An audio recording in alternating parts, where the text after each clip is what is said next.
Welcome to તૃપ્તિસ kitchen. કેમ છો બધા? મજામાં? તો આજે આપણે રેસીપીમાં બ્રેડ પકોડા બનાવવાના છીએ અને એકદમ ફટાફટ અને ઇઝી રીતે બની જાય એ મેથડથી આજે આપણે બનાવવાના છીએ.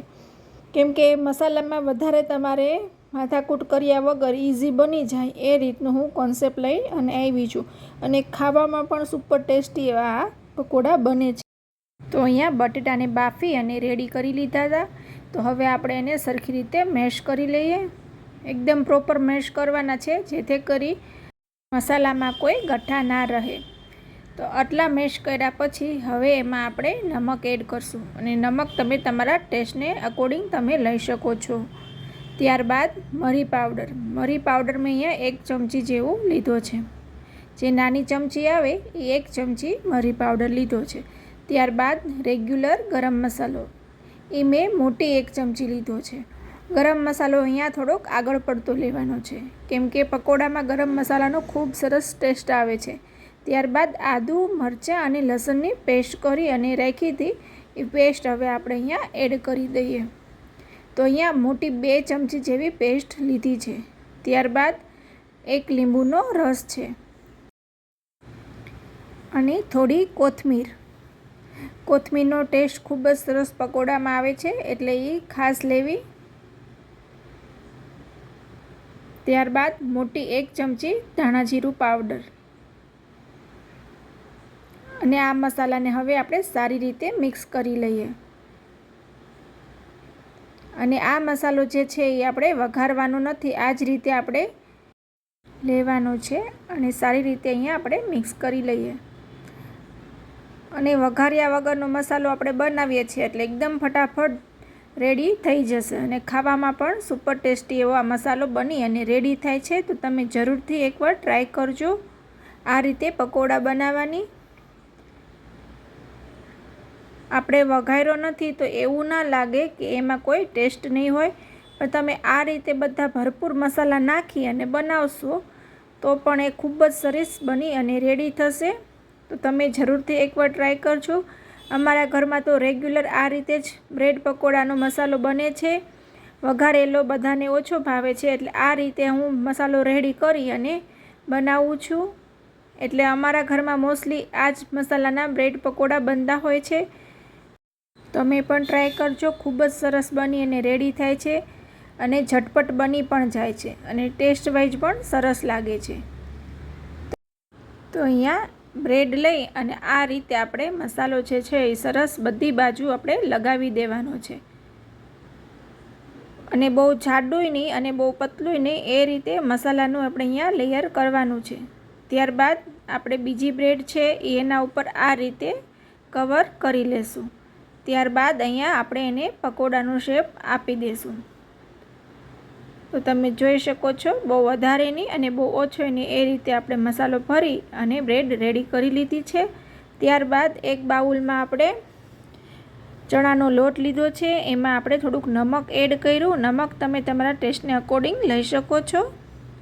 ત્યારબાદ મેં અહીંયા ચપટી હિંગ લીધી છે કેમ કે પકોડામાં હિંગનો ટેસ્ટ ખૂબ જ સરસ આવે છે એટલે. ત્યારબાદ થોડું પાણી એડ કરશું અને મિક્સ કરતા જશું લોટને. અને અહીંયા પાણી છે એ થોડું જ એડ કરવાનું છે અને લોટને મિક્સ કરતું જવાનું છે જેથી કરી અને લોટમાં કોઈ ગઠ્ઠા ના રહે. એટલે આ રીતે થોડું પાણી એડ કરી અને લોટને પહેલાં સારી રીતે મિક્સ કરી લેવાનો છે. અને ત્યારબાદ થોડું પાણી લઈ અને જે આપણું આ ખીરું છે એને એકદમ પતલું કરી લેવાનું છે કેમ કે પકોડાનું જે બેટર હોય છે એકદમ પતલું હોય છે તો જ પકોડા ખાવાની મજા આવે છે.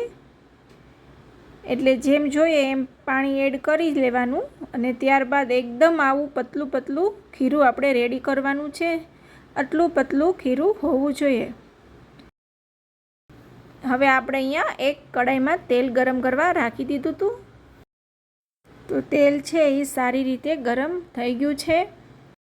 તો આપણે જે બ્રેડ રેડી કરી હતી એ હવે આપણે આ જે ખીરું બનાવ્યું એમાં આ રીતે આપણે એને ડીપ કરી લેશું અને બ્રેડની ચારેય બાજુ લાગી જાય એ ખાસ ધ્યાન રાખવાનું.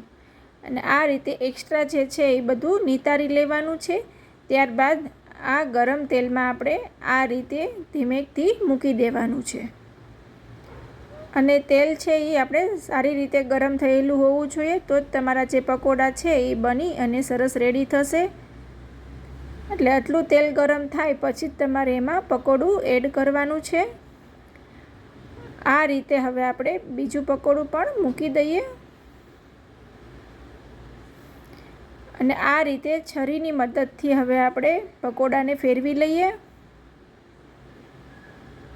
અને જે આ પકોડા છે એ એકદમ ક્રિસ્પી થાય એવા આપણે તળવાના છે.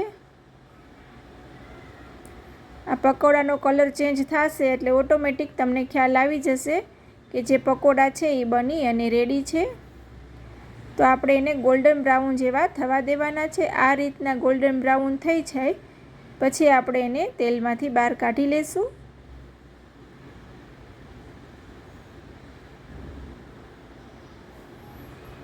અને હવે આપણે બીજી મેથડથી પણ અહીંયા જોઈ લઈએ કે અહીંયા આપણે જે છે મસાલો ભરી અને બ્રેડ રેડી રાખી છે, પણ આપણે એનું કટિંગ નથી કર્યું. આ રીતે આપણે આખી જ બ્રેડને લઈ લીધી છે અને બંને હાથ વડે આ રીતે આપણે એક્સ્ટ્રા જે બેટર છે એ બધું કાઢી લેવાનું છે.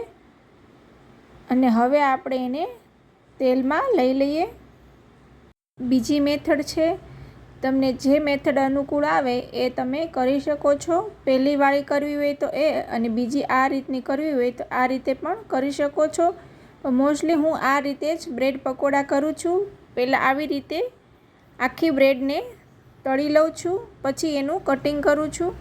તો આને પણ આપણે ગોલ્ડન બ્રાઉન જેવી થવા દેવાની છે. ગોલ્ડન બ્રાઉન થઈ જાય પછી આપણે એને બહાર કાઢી લેવાની છે. અને થેન્ક યુ સો મચ કે તમે બધા મારો વિડીયો જોવો છો, ત્યારે હું આવી નવી નવી રેસીપી બનાવી શકું છું. તો આ રીતે હવે આપણે એનું કટિંગ કરી લેશું પકોડાના શેપમાં. તમને જે મેથડ સારી લાગે એ મેથડથી તમે અહીંયા પકોડા બનાવી શકો છો. આ રીતે તમે જોઈ શકો છો કે હવે અહીંયા કટિંગ કરી અને પકોડાને રેડી કરી લીધા છે. તો પકોડાને હવે આપણે સર્વ કરી લઈએ. અહીંયા મેં ગ્રીન ચટણી અને આંબલીની ખાટી મીઠી ચટણી સાથે એને સર્વ કર્યા છે. સાઈડમાં મરચી તળી અને રાખી છે. કોઈને વધારે તીખાશ ખાવી હોય તો સાઈડમાં મરચી પણ મૂકી છે. તો આ રીતે મેં એને સર્વ કરી લીધા છે. અને થેન્ક યુ સો મચ કે તમે મારો પૂરો વિડીયો નિહાળ્યો. અને આવી જ રીતે તમે બધા મને સપોર્ટ કરતા રહો, જેથી કરીને મને નવા નવા વિડીયો બનાવવાની પ્રેરણા મળે. તો મળીએ આપણે નેક્સ્ટ વિડીયોમાં. ત્યાં સુધી આવજો બધા.